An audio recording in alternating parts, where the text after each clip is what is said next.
Gusto nyo po manalo ng mga GC from Super 8. Sa total nito, kung may 8 kayo, may 100 pesos kagad.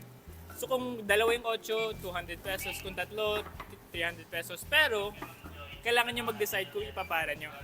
Makikita nyo naman yung total. Pwede kayong pumara, o yan na yung total ko. Para bibigyan ko yun ako. Ngayon, 100 pesos lang yan.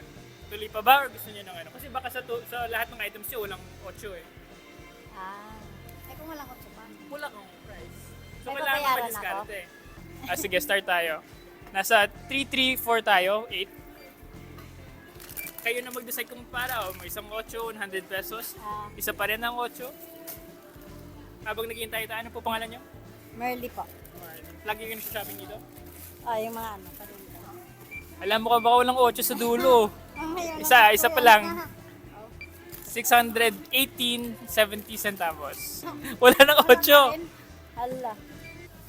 At least 800. Meron na. Kung may 88 dyan, or ano.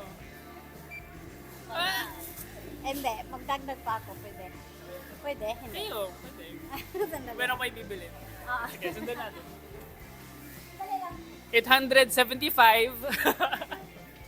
Kahit 10 piso, no? Para 880. Magkano ba yung bill ko? 875. Pwede na yan, no? Dagdag ka, no? 75. Para isa, maging ano siya, maganda. Madagdag na lang 880. yun. Oo. Masaya last ang 8. Diba? Baka mawala lang kasi yung ano nyo, yung 800. Kaya nga.